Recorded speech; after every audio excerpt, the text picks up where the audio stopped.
नमस्कार दोस्तों, मैं हूं नीलू मिश्रा। स्वागत करती हूं आपके अपने ही चैनल भक्ति संग्रह में। आज मैं आपके लिए लेकर आई हूं कार्तिक मास की कथा। अगर आपको इस कहानी का पूरा फल प्राप्त करना है तो आप इस वीडियो के अंत तक जरूर बने रहें। कार्तिक स्नान और कार्तिक मास की कथा की पुराणों में बड़ी महिमा बताई गई है। तो आइए जानते हैं कार्तिक मास की कथा या कार्तिक मास की कहानी। तो चलिए वीडियो की शुरुआत करते हैं।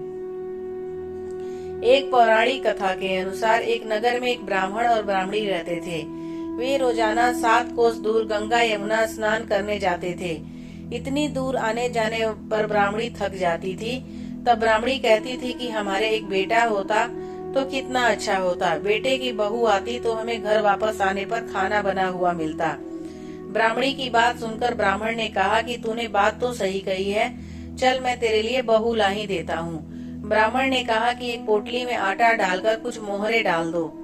ब्राह्मण के कहे अनुसार ब्राह्मणी ने पोटली बांध कर दे दी।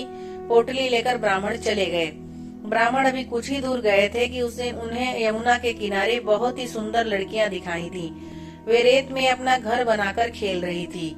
उनमें से एक लड़की ने कहा, मैं अपना घर नहीं बिगाड़ूंगी, मुझे तो रहने के लिए घर चाहिए। लड़की की बात सुनकर ब्राह्मण मन ही मन सोचने लगे, बहू बनने के लिए ये लड़की सही रहेगी। जब वह लड़की जाने लगी तो ब्राह्मण भी उनके पीछे पीछे घर तक चले गए। वहां जाकर ब्राह्मण ने कहा, बेटी अभी कार्तिक मास चल रहा है, इसलिए मैं किसी के घर का खाना नहीं खाता। मैं आटा लेकर आया हूँ, तुम अपनी माँ से पूछो कि क्या वह मेरे लिए आटा लेकर रोटी बना देगी। यदि वह मेरा आटा लेकर रोटी बनाएगी तो ही मैं रोटी खाऊंगा। लड़की ने जाकर अपनी माँ से सारी बात कह दी। माँ ने कहा, ठीक है, जाकर बाबा से कह दो कि वह अपना आटा दे दे, मैं रोटी बना दूंगी। जब वह आटा छानने लगी तो आटे में से मोहरें निकली। वह सोचने लगी कि जिसके आटे में इतनी मोहर हो उसके घर में कितनी मोहरें होंगी। जब ब्राह्मण खाना खाने बैठे तो लड़की की माँ ने कहा, बाबा आप अपने लड़के की सगाई करने जा रहे हैं। तब ब्राह्मण ने कहा कि मेरा बेटा तो काशी में पढ़ने गया हुआ है, लेकिन यदि तुम कहो तो खांड कटोरे से विवाह करके तेरी बेटी अपने साथ लेकर जाता हूँ।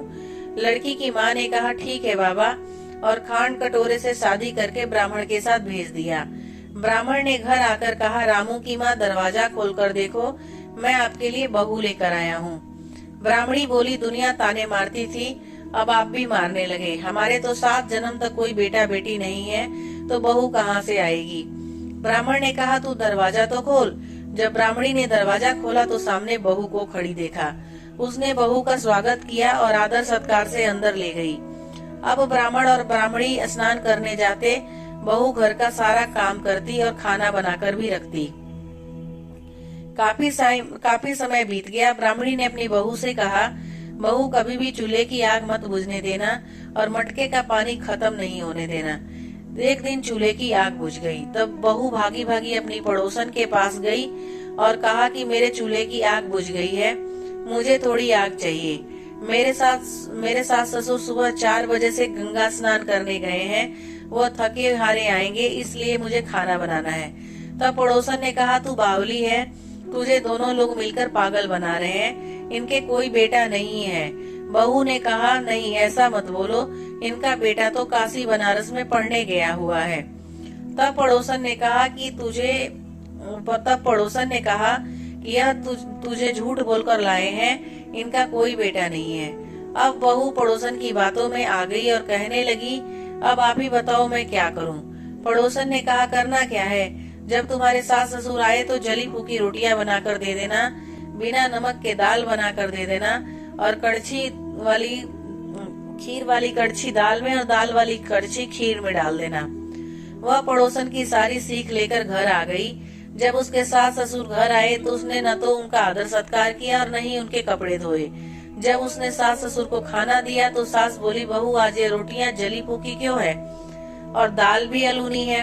तब बहू ने पलट कर जवाब दिया कि एक दिन ऐसा खाना खा लोगे तो क्या कुछ बिगड़ जाएगा। सास ससुर को खरी खोटी सुनाकर वह फिर से पड़ोसन के पास गई और बोली कि अब आगे क्या करना है। पड़ोसन ने कहा कि अब तुम 7 कोठों की चाबी मांग लो। अगले दिन जब भी स्नान करने के लिए जाने लगे तो बहू अड़ गई कि मुझे तो 7 कोठों की चाबी चाहिए।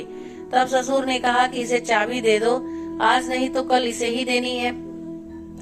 सास ससुर के जाने के बाद जब बहू ने दरवाजे खोले तो देखा कि किसी में अन्न भरा है, किसी में धन भरा है, किसी कोठे में बर्तन पड़े हैं। जब उसने सबसे ऊपर का 7वां कोठा खोला तो देखा कि शिव जी, पार्वती जी, गणेश जी, लक्ष्मी माता जी, पीपल पतवारी, कार्तिक के ठाकुर, राई, दामोदर, तुलसी जी का बिड़वा, गंगा, यमुना व 33 कोटि देवी देवता विराजमान है। वहीं पर एक लड़का चंदन की चौकी पर बैठ माला जप रहा था। यह सब देखकर उसने लड़के से पूछा कि आप कौन हैं? तब लड़का बोला कि मैं आपका पति हूँ, अभी दरवाजा बंद कर दो, जब मेरे माता पिता आएंगे तब दरवाजा खोलना। यह सब देखकर बहू बहुत प्रसन्न हुई और 16 श्रृंगार कर सुंदर वस्त्र पहनकर अपने सास ससुर का इंतजार करने लगी। उसने अपने सास ससुर के लिए अच्छे अच्छे पकवान बनाए।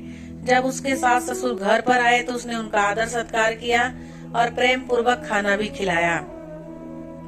पैर दबाते दबाते बहू ने कहा कि माँ, आप इतनी दूर गंगा यमुना स्नान करने के लिए जाती हैं तो आप थक जाती हैं, इसलिए आप अब घर पर क्यों नहीं स्नान करती? यह सुनकर सास कहने लगी कि बेटा, गंगा यमुना घर पर तो नहीं बहती है। तब उसने कहा कि हाँ माँ जी, घर पर ही बह रही है, चलिए मैं आपको दिखाती हूँ। जब बहू ने 7वां कोठा खोला तो खोल कर दिखाया, उसमें शिव जी, पार्वती जी, गणेश जी, लक्ष्मी जी, पीपल पतवारी, कार्तिक के ठाकुर, राई, दामोदर, तुलसी जी का बिड़वा, गंगा यमुना बह रही थी और 33 कोटि देवी देवता विराजमान थे। वहीं चौकी पर बैठा एक लड़का माला जप रहा था।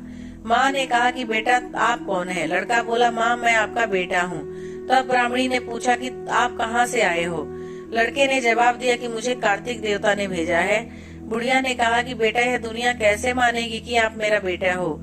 बुढ़िया ने कुछ विद्वान पंडितों से मदद मांगी और उस पार बुढ़िया खड़ी हो जाए। पंडितों ने कहा कि इस पार बहू बेटा खड़ा हो जाए और उस पार बुढ़िया खड़ी हो जाए। बुढ़िया के चमड़े की अंगनी पहनी हो और छाती में से दूध की धार निकलकर बेटे की दाढ़ी मूछे भीगे और पवन पानी से गठ जोड़ा बंधे, तब माने कि यह बुढ़िया का ही बेटा है।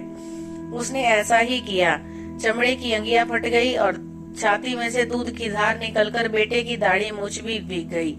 पवन पानी से बहू बेटे का गठजोड़ बंध गया। यह सब देखकर ब्राह्मण और ब्राह्मणी की खुशी का ठिकाना न रहा। ये थी कार्तिक मास की कहानी। मैं आशा करती हूँ कि आपको अच्छी लगी होगी। अगर आपको ये कहानी अच्छी लगी होगी तो मुझे कमेंट करके जरूर बताइएगा। ये सूचना सिर्फ मान्यताओं और जानकारियों पर आधारित है। अगर आपको मेरी दी हुई जानकारी और मेरी बताई हुई कहानी आपको अच्छी लगी हो तो मेरे चैनल को जरूर सब्सक्राइब कीजिएगा। धन्यवाद। अगर आप